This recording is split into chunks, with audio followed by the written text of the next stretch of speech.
In section 9, we had seen the two types of specifications, provisional and complete, and the various instances where a provisional specification had to be followed by a complete and what would happen if it is done, and instances where multiple provisionals could be followed up by one complete, and instances where you could post date the provisional to that of the date of the complete specification. Form 2 describes the form that has to be used for filing both a provisional and a complete specification. Now, in clause 3 of form 2 describes the form that has to be used for filing a provisional or a complete specification. In clause 3, you find the distinction between the provisional and the complete. Clause 3 mentions the preamble to the description.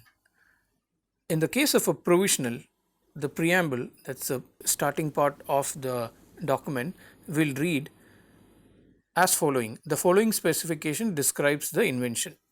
Whereas in a complete, it will start with the preamble: the following specification particularly describes the invention and the manner in which it is to be performed. Now, this is a very subtle difference, but this is what the form mandates. So, from the beginning statement, from the preamble, you should be able to say whether it is a complete or a provisional.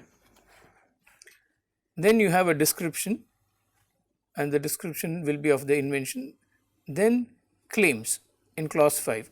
Now, if you see here, it is mentioned not applicable for provisional specification. Claim should start with the preamble I/V claim on a separate page. So, the claims have to be on a separate page, and form 2 expressly mentions that claims need not be applicable for a provisional specification. So, we understand a provisional as a description of an invention because the descriptive part in clause 4 is still necessary, a description of an invention without the claims, whereas a complete should necessarily have the claims. While section 9 deals with the different instances where a provisional has to be followed by a complete, section 10 deals with the contents of the specification. What should a specification contain? Section 10(1) says that every specification, whether provisional or complete, shall describe the invention and shall begin with the title sufficiently indicating the subject matter to which the invention relates. So, there has to be a description and a title. In rule 13, the extent of the title is mentioned, in what form it should be and what should be the limitations of a title are mentioned in rule 13. We will look at it in a minute. 10(2) states that subject to any rules that may be made on this behalf under this act, and the relevant rule being mentioned there, rule 13 is the relevant rule, drawings may and shall, if the controller so requires, be supplied for the purpose of any specification, whether complete or provisional, and any drawing so supplied shall, unless the controller otherwise directs, be deemed to be a part of the specification, and references to this act to a specification shall be construed accordingly. So, this provision says that drawings may be supplied, or if the controller insists, they shall be supplied. So, it is optional. Supplying a drawing is an optional thing, but if the controller requires, then it has to be done. In most mechanical patterns, you will find that there are drawings which explain the working, or there is a blown up view. There are different kinds of drawing or a cross section which gives an insight into how the invention works. Drawings are treated as a part of a specification, and wherever there are references to the drawing, you will find that the written part of the specification will have cross references to the drawing, and drawings shall be used since they form a part of the specification. They will be regarded in construing the specification. So, we understand the specification as a written statement of the invention, but the written statement can also be supplemented by drawings. 10(3) talks about models and samples. The controller has the power to insist on a model or a sample of anything illustrating the invention, and once the controller insists, the applicant shall furnish before the application is found in order for the grant, but such model or sample shall not be deemed to form a part of the specification. Now, this is a critical difference between a drawing and a model or a sample. A drawing is deemed to be a part of the specification, which means if you search for a copy of the specification, you will find the drawings in it.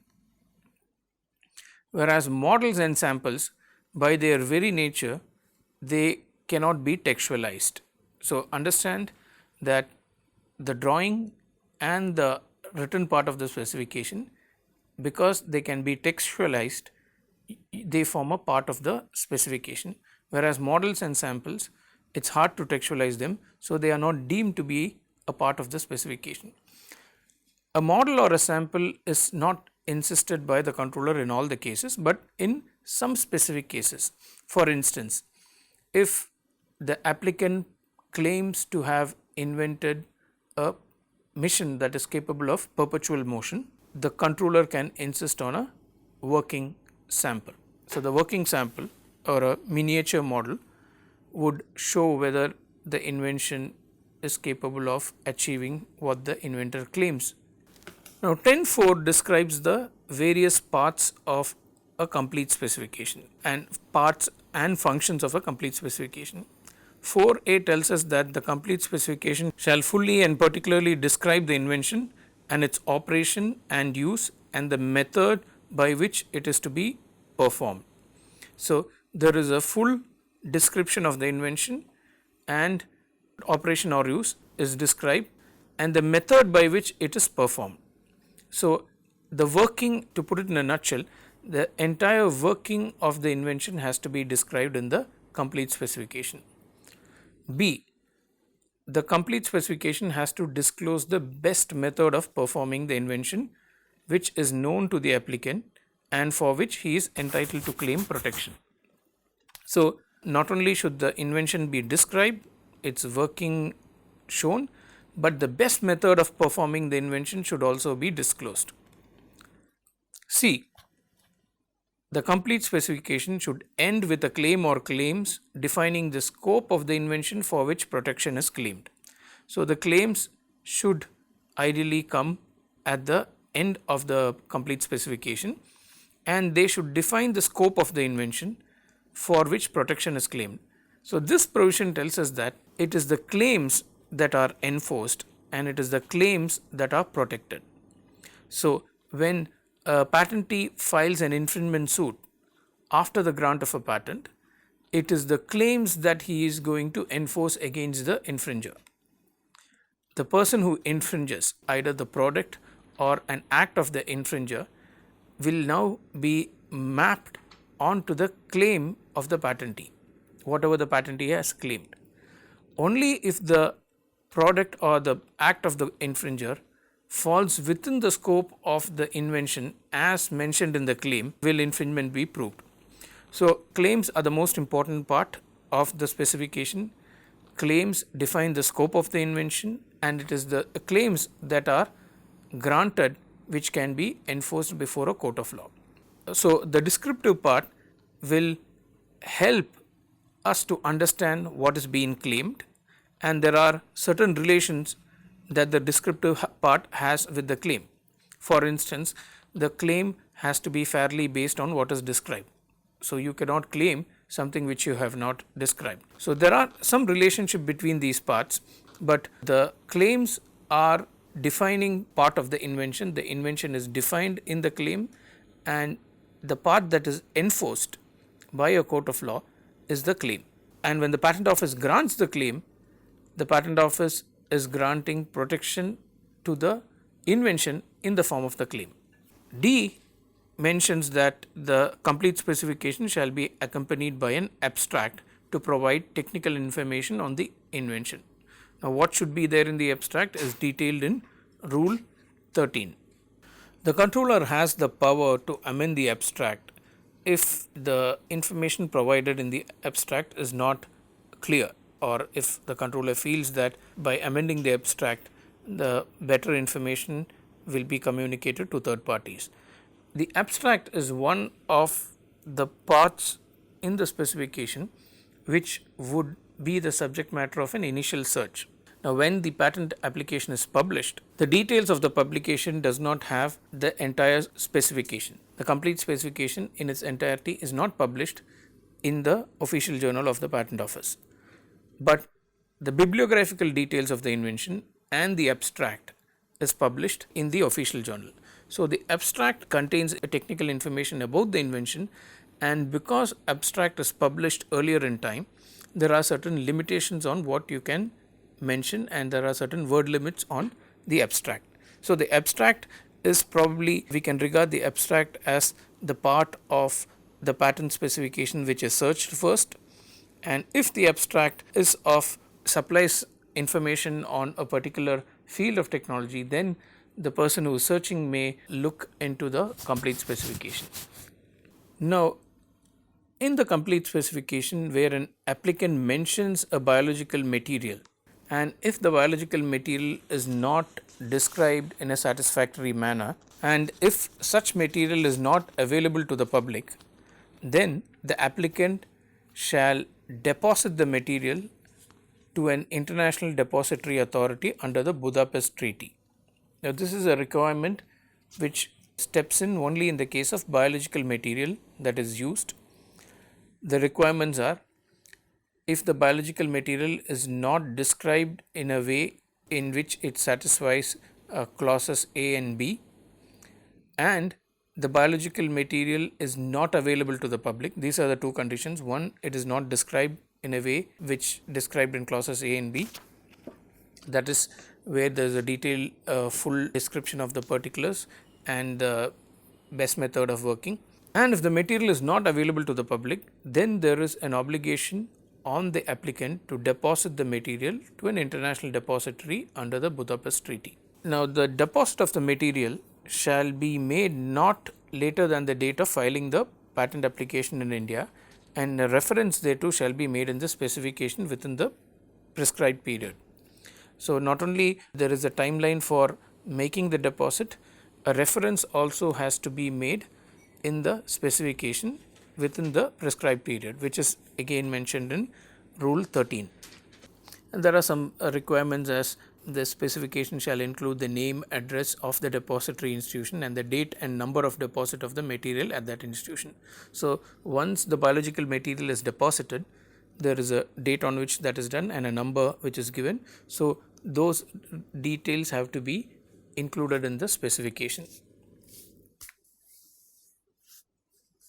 And access to the material is available in the depository institution only after the date of the application for patent in India, or if the priority date is claimed after the date of priority. So, the access, if anyone needs to access this material, that is allowed only after the date of application of the patent or after the date of priority. And the applicant also has to disclose the source and geographical origin of the biological material in the specification when used in an invention. So, if it is a plant variety which grows only in a particular country, then the applicant will mention the source from which the biological material was derived, and it will also mention the geographical location. 4A tells us that in the case of an international application designating India, which includes a convention application and a PCT, the title, description, drawing, abstract and claims filed with the application shall be taken as a complete specification for the purposes of this Act. Now, 4A actually tells us what are the critical parts of a specification, or what comprises a complete specification: title, description, drawings, if there are any, abstract and claims. So, these 5 parts comprises the complete specification. So, the complete specification will have a title followed by a description, and the description will have cross references to the drawings if there are any drawings, and the drawings will also be there in the complete specification in separate sheets. There will be an abstract of the invention again in a separate sheet, and claims beginning in a separate sheet. So, these parts together form the complete specification. Subsection 5 of 10 states that the claim or claims of a complete specification shall relate to a single invention. We had seen this in section 7, that there is a cross reference to section 7 which tells us that an application can be only for a single invention. So, there can only be one invention. So, this reiterates that the claim shall or the group of claims shall relate to a single invention or a group of invention linked so as to form a single inventive concept. So, this is called the unity of invention. An application should pertain to only one invention or a group of inventions that are connected by what is called a single inventive concept. There are a group of inventions, but they together have the same concept. Phi also has another requirement that the complete specification shall be clear and succinct and shall be fairly based on the matter disclosed in the specification. The fact that the complete specification should be clear and succinct is a requirement that the complete specification should not be ambiguous and it should communicate the invention clearly. So, if there is any ambiguity or if there are words that are not clear or words that are capable of multiple meanings, words that are ambiguous or vague, then those can actually come in the way of the grant of a patent. So, the fact that the patent is granted implies that the patent clearly and succinctly communicated the invention. Apart from the fact that the claims of a complete specification shall be clear and succinct, clear and succinctness is a requirement for the claims. The claims shall also be fairly based on the matter disclosed in the specification. This concept is called fair basis, which states that the claims are based on what the matter that has been disclosed in the specification. This requirement is critical because a person cannot make a claim of something that he has not disclosed. If the applicant has not disclosed a part of the invention, then it would not be proper on him to claim it without making a disclosure, because as we have already seen in clauses A and B of section 10(1) that the descriptive part has to be full and particular description, it has to disclose the best method of working, the operation or use and the method by which it is performed. All these things have to be described in the complete specification. So, if the descriptive part does not make a full description of the invention and if you claim something which you have not described, then the patent office will regard that your claims are not fairly based on the matter disclosed, and that will be a ground for rejection of the claims. Now, we can understand this that if you make a prayer or a petition before an authority or a court of law, normally your petition will end with a set of prayers or relief that you seek in the court of law. If it is a relief against trespass into your property, then you would claim a relief of injunction, injuncting the person, the trespasser, from entering into your property. Now, you are not going to make this claim, you are not going to seek this relief of injuncting the third party against whom you have filed a suit from entering your land without describing an instance of trespass, or at least describing an instance of where there has been a threat to trespass into your land. So, the relief that you claim, the prayer that you make in your petition has to flow from what you have pleaded in your petition. So, if you make a prayer without the corresponding pleading, most likely the court will not grant you the relief.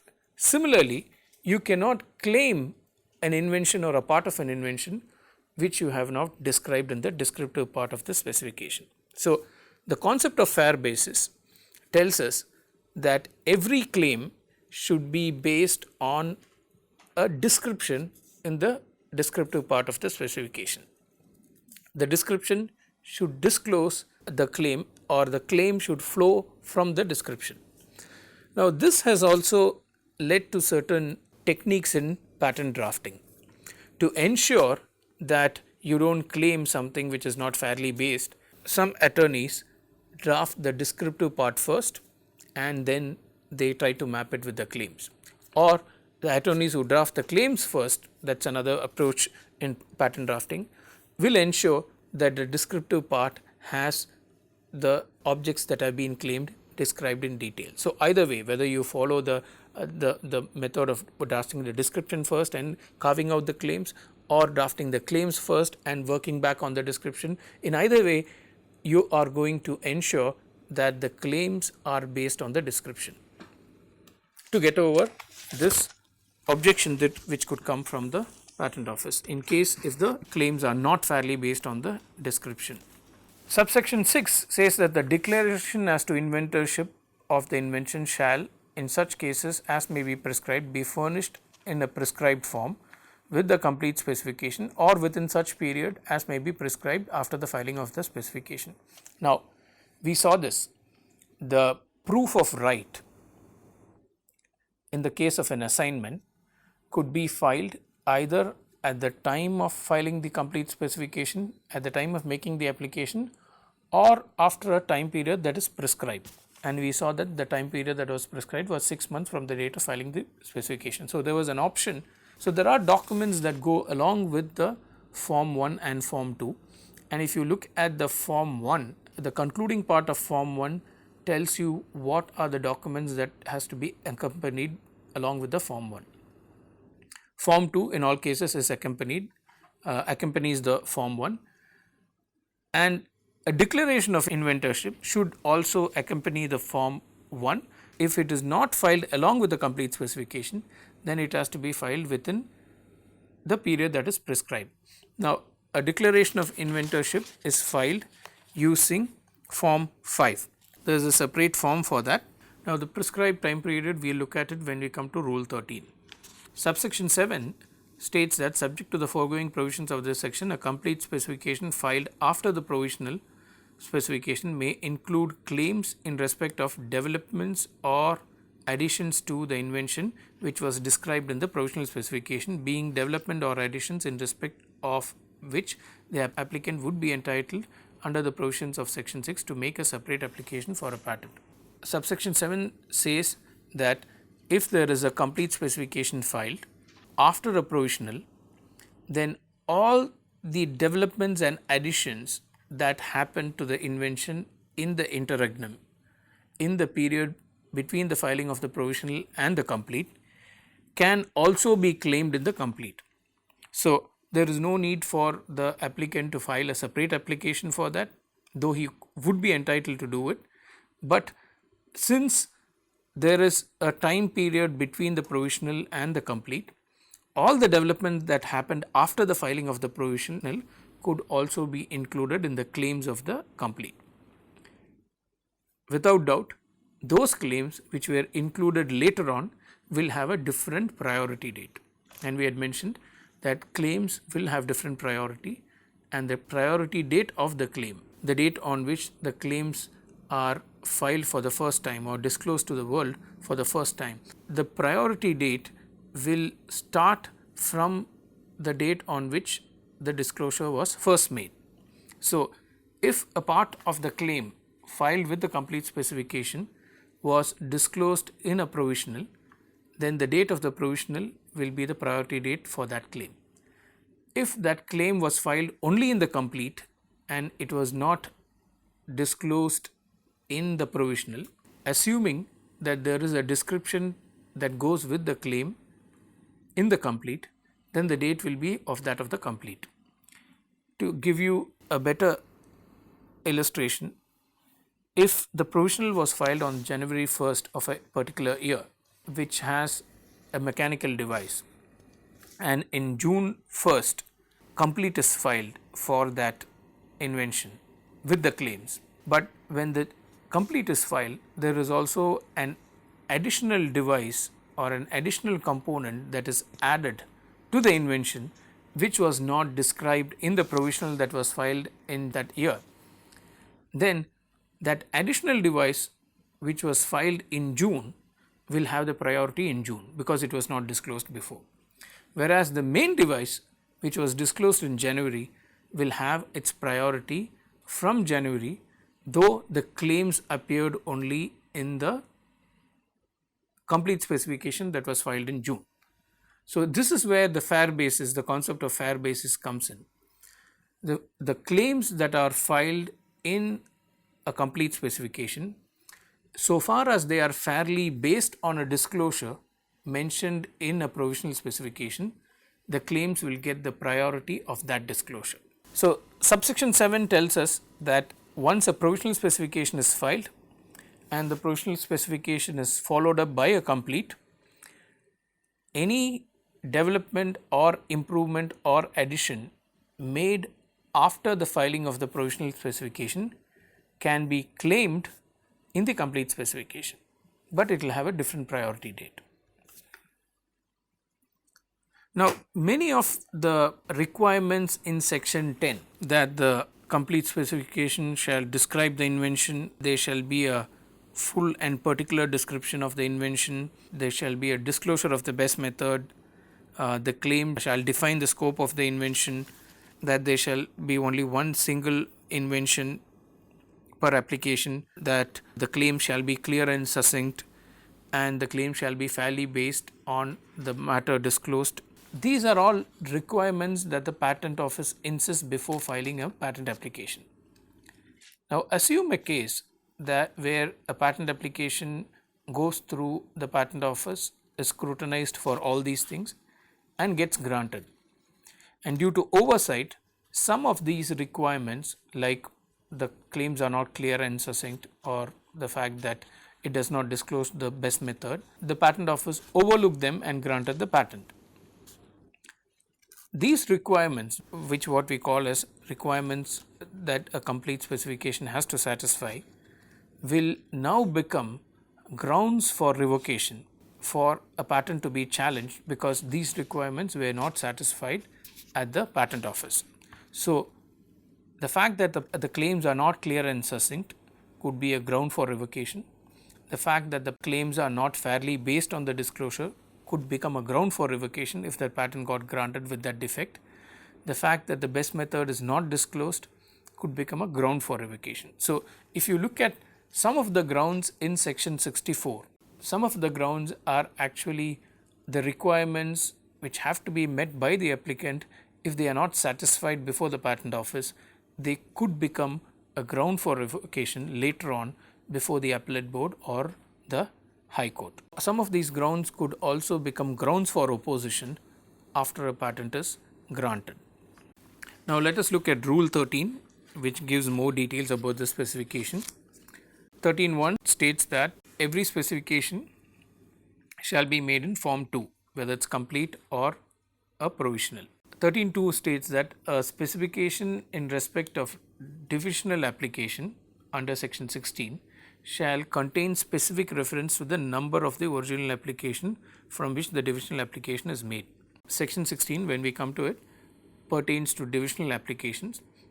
Divisional application is where a application has more than one invention is claimed, and the patent office either requires the applicant to divide the application into two separate inventions or more, or the applicant voluntarily divides the invention into two or more applications, because there are two or more inventions in it.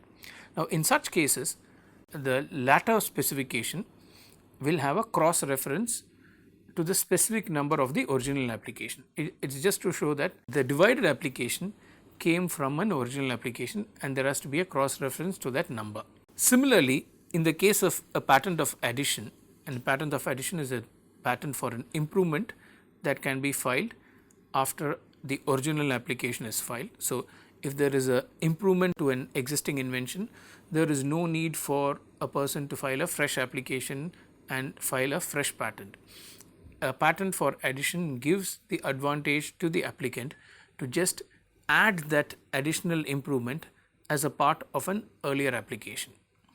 Now, a patent of addition does the same work, or the analogy of a patent of addition could be found in section 9 and section 10, where it was mentioned if there were improvements made to or additions made. We specifically saw the language in section 10.7, where additions are made after the filing of a provisional specification. Those additions to the invention could be captured in the complete specification. So, because filing a provisional gives an applicant 12 months time to follow it up with a complete specification. So, any improvement or addition made to the invention could still be captured in the complete specification so far as it pertained to the same invention. What happens if the the complete specification is filed? This 10.7 gave you a leeway to include a part of an invention which was discovered or which the inventor came up with after filing the provisional specification, to include that part in the complete. So, from the date of filing the provisional, if you make developments or improvements to your invention, you could still cover those inventions or cover those developments in your complete specification by a separate claim. What happens if you had already filed the complete? If you had filed the complete, then there is no way you can file further improvements.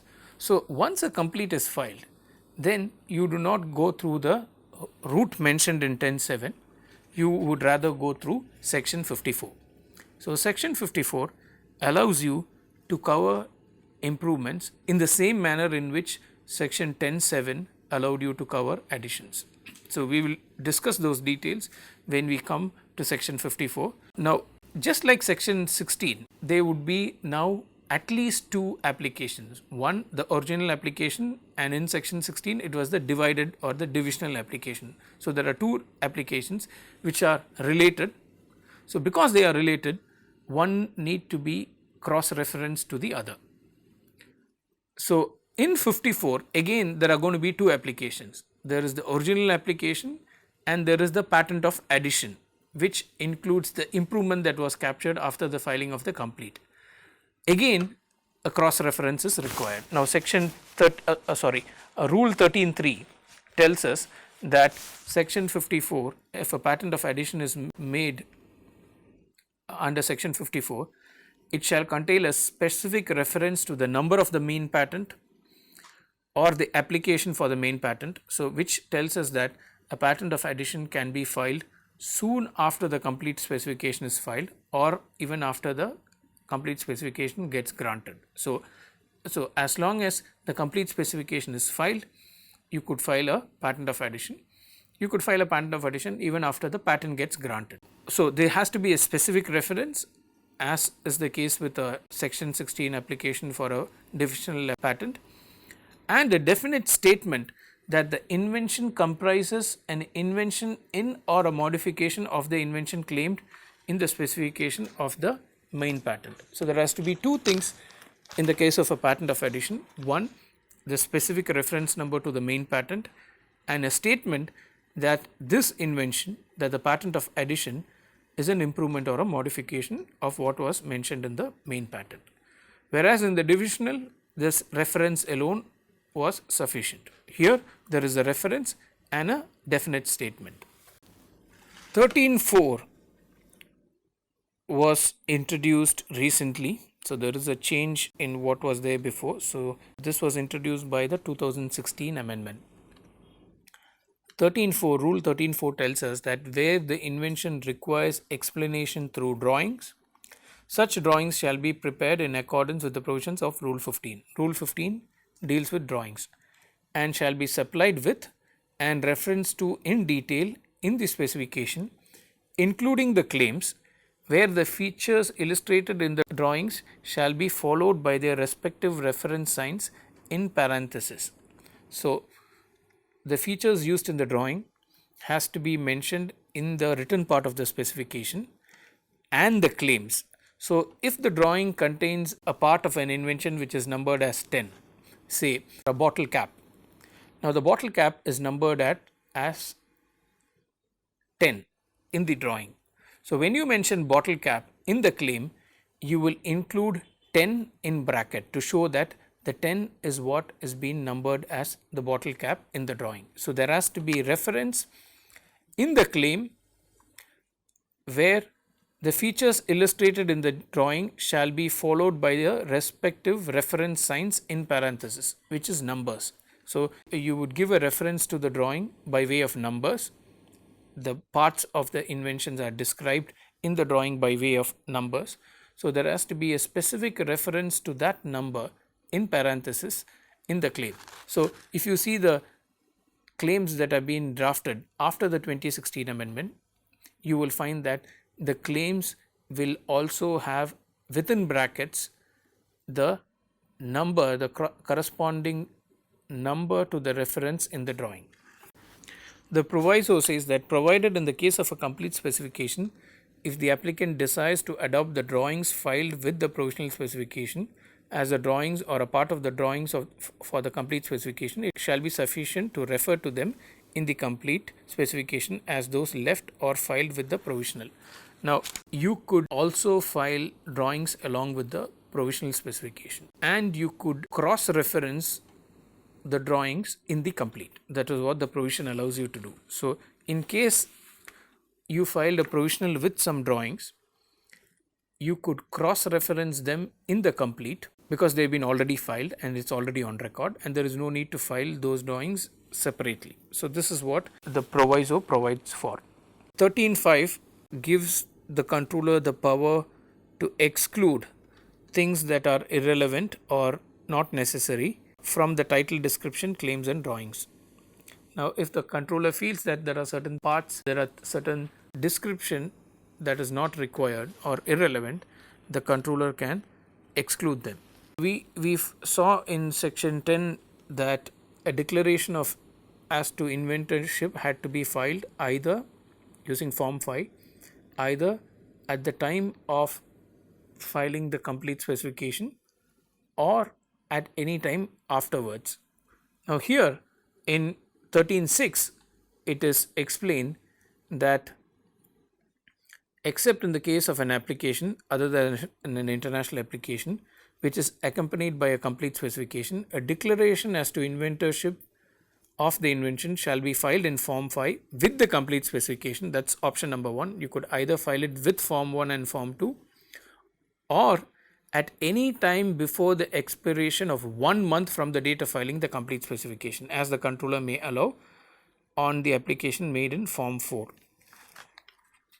Now, form 4 is a form that is used for extension for time. It's a general form, it could be used to extend the time. So, you could file the declaration of inventorship along with the complete specification, which is along with form 1 and form 2, or you could file it within 1 month from the date of filing the complete specification. Now, 13.6 is different from rule 10 because rule 10 allows you to file the proof of right within a period of 6 months after the filing of the application. There is a clear mandate that there is a 6-month period open. The rule provides for the 6 months period for filing the proof of right. Whereas 13.6, you will get that 1 month extension only if you ask for it. It's not extension that is given by the act or the rules. You have to seek this because it clearly says that any time before the expiration of 1 month from the date of filing the complete specification, as the controller may allow on the application made in form 4. So, form 4 is an application that a party can make for extension of time, and the extension of time would be granted in this case if it is for a 1 month period and express form is taken, that is form 4 is filed seeking that extension. So, we understand 13.6, the timeline, the extension provided in 13.6, which is 1 month from the date of filing the complete, the time given for making the declaration of inventorship is different from the timeline that is given in rule 10 for filing the proof of right. The proof of right automatically gets a 6-month time period to file the proof of right, to furnish the proof after the filing of the application, whereas in this case in 13.6 the declaration as to inventorship has to be, an extension has to be sought by the applicant by filing form 4. So, that is a critical distinction between filing of form 5 and filing of a proof of right. Rule 7a gives the details of what should contain in an abstract. The abstract shall commence with the title of an invention. So, there has to be a title for the abstract, which is the title of the invention. The title of the invention shall disclose the specific features of the invention, normally in not more than 15 words. So, that is a requirement for the title. The title cannot be longer than 15 words. And the abstract, which will be in a separate page, should have the title. So, the abstract will begin with the title, and the title should not be more than 15 words. The abstract 13.7b states that the abstract shall contain a concise summary of the matter contained in the specification. It is a summary, and the summary shall indicate clearly the following things. The summary shall indicate clearly the technical field to which the invention belongs, the technical advancement of the invention as compared to the existing knowledge, the principal use of the invention excluding any speculative use, and where necessary the abstract shall contain a chemical formula which characterizes the invention. Now, the abstract is a general summary, okay, it is a concise summary, and it should not exceed 150 words, which you will find in 13.7c. So, the word limit for an abstract is 150 words, and it shall contain a concise summary of the matter contained in the specification. And what should that concise summary indicate? Three things, or rather 3 plus 1 things. The one is optional. The first thing, it should indicate the technical field to which the invention belongs. Second, the technical advancement of the invention as compared to the existing knowledge. Third, the principal use of the invention, and the principal use is alone required, and all speculative uses should be excluded. If the abstract pertains to a chemical invention, and where it is necessary, the abstract shall contain the chemical formula which characterizes the invention. So, that is an optional thing which comes only in the case where chemical compounds are involved. So, the 3 plus 1 are the requirements that an abstract has to satisfy, and the abstract should not be more than 150 words. If the specification contains any drawings, the applicant shall indicate on the abstract the figure or exceptionally the figures of the drawings which may accompany the abstract when published. Each main feature mentioned in the abstract and illustrated by the drawing shall be followed by a reference sign used in that drawing. Now, we had mentioned that the numbers in the drawing, the reference sign in the drawing has to be incorporated into the claims. So, in the claim, if you mention the bottle cap, you are going to refer the number which you have used in your specification for mentioning the bottle cap. See, if bottle cap is numbered as 10 throughout the complete specification, wherever you mention bottle cap in the claim, then the word bottle cap will be followed by the number 10 within parenthesis. The same rule has to be applied for the abstract as well. The applicant shall indicate on the abstract the figure or exceptionally the figures in the drawings where they are accompanied by drawings and the drawings are published, and each feature mentioned in the abstract and illustrated by the drawing shall be followed by the reference sign used in the drawing, similar to how we cross reference drawings into the claims. Now, E states that the function of the abstract is mentioned in E. The abstract shall be so drafted that it constitutes an efficient instrument for the purpose of searching in a particular technical field, in particular by making it possible to access where there is no need to consult the specification itself. So, as we mentioned, abstract is a tool for search. Because it is a concise summary, the first level of search is likely to be that of the abstract. So, the abstract should be worded in such a way that there is no need for people who are searching to access or to consult the specification itself unless they want to look at it in detail. So, to understand what the invention is, it should give an idea about the invention just by looking at the abstract. So, the abstract should be worded with all the requirements to ensure that there is no need to access to consult the specification to get an idea about the invention. So, in other words, the abstract should be self-contained. So, it should give a picture about the invention without the need to consult the specification. In section 10, there was a reference to the deposit of biological material. The biological material could be deposited either at the time of filing the complete specification or at any time that is prescribed in the rules. 13.8 prescribes the timeline for the deposit. The period within which reference to the deposit shall be made in the specification under subclause A of clause 2 of subsection 4 of section 10, that is 10.4.2a, shall be 3 months from the date of filing the application. So, it is a 3-month time period from the date of filing the application, provided that in case of a request for publication under Rule 24a, such reference shall be made on or before the date of filing of such request. So, request under 24a is request with regard to publication of the application.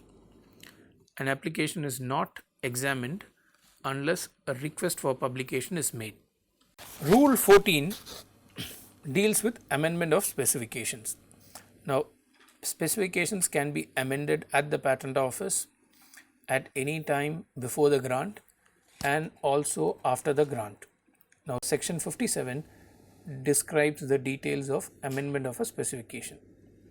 Now, there can be voluntary amendments, there can be amendment pursuant to a direction by the controller. We will be looking at that in greater detail when we cover section 57. 14.1 states that when amendments are made to the provisional or complete specification or any drawing accompanying it, the pages incorporating such amendments shall be retyped and submitted to form a continuous document. It is just a procedural requirement that all amendments have to be retyped and submitted so that the document looks like a continuous document, because there are no limits to the number of amendments that an applicant can do while the patent is being prosecuted. So, if there are a series of amendments, just to ensure that there is a final form, this requirement casts a duty on the applicant to retype and submit to form a continuous document. 14.2 states that the marked copy clearly identifying the amendments carried out and the statement clearly indicating the portion, page number, line number of the specification being amended, along with the reason also to be filed. Now, a marked copy will show you what was removed and what was added. So, the marked copy identifying the amendments carried out, clearly indicating the portion, the page number and line number of the specification, along with the reason shall also be filed. So, reason for the amendment is also required, and this is detailed in the procedure in section 57. You have to give the reason for the amendment. 14.3 amendment shall not be made by slips pasted on or as footnotes or by writing in the margin of any of the said documents. So, the amendments have to be incorporated into the text. 14.4 where a retyped page or pages incorporating amendments are submitted, the corresponding earlier page shall be deemed to have been superseded by and cancelled by the applicant. This is just mere substitution of pages so that the amended page becomes numbered as the part of a original pagination. That becomes the relevant pagination. Rule 15 describes the drawings that has to be accompanied with the complete specification. We saw that drawings are not required, but if they are filed, if the controller insists on drawings and if the drawings are filed, then they become a part of the specification. Unlike models and samples, drawings are deemed to be a part of the specification, which means drawings can be used to interpret if there is an ambiguity in the specification. So, because they form a part of the specification, they are treated as the specification itself, and you could use the drawing for interpreting the specification and for throwing light if there is a doubt or an ambiguity regarding an interpretation. 15.1 states that drawings, when furnished under section 10 by the applicant otherwise than on requisition by the controller, shall accompany the specification to which they relate. We saw that drawings can be filed either by the request from the controller or voluntarily by the applicant. So, in cases where the applicant voluntarily files those drawings, they shall accompany the specification to which they relate. They have to be filed along with the specification. 15.2 states that no drawing or sketch which would require a special illustration of the specification shall appear in the specification itself. Drawings have to be in a separate sheet. That is what purported intent here. 15.3 says that at least one copy of the drawing shall be prepared neatly and clearly on a durable paper sheet. So they have to be on a separate sheet. Drawings 4 states that drawings shall be on a standard A4 size sheets with a clear margin of at least 4 centimeters on the top and the left hand and 3 centimeters on the bottom and the right hand of each sheet. 5. Drawings shall be on a scale sufficiently large to show the invention clearly and dimensions shall not be marked on the drawings. So, reference should not be inside the drawing, it should be out of the drawing, in the sense that there should be an arrow mark and the reference should be by way of an arrow mark, which is the normal practice in pattern drawings. 6. Drawing shall be sequentially and systematically numbered and shall bear 1 in the left hand top corner the name of the applicant, and in the right hand top corner the number of sheets of drawing and the consecutive number of each sheet, and in the right hand bottom corner the signature of the applicant or the agent. 7. No descriptive matter shall appear in the drawing except in flow diagrams. So, you cannot have any descriptive matter, any text which describes the drawing within the drawing except in cases where there is a flow diagram, in which case you can have descriptive matter in a flow diagram. Rule 16 talks about models. It merely states that models or samples shall be furnished under section 10 only when required by the controller. So, in the case of drawings, an applicant had the option of furnishing the drawings, or when the controller requested the drawings, the applicant could furnish them. So, there was an option to voluntarily file the drawings, but in the case of model, it is not there. Models or samples shall be furnished only when they are required by the controller. So, models and samples cannot be voluntarily submitted before the patent office. They can only be submitted if a request comes from the controller.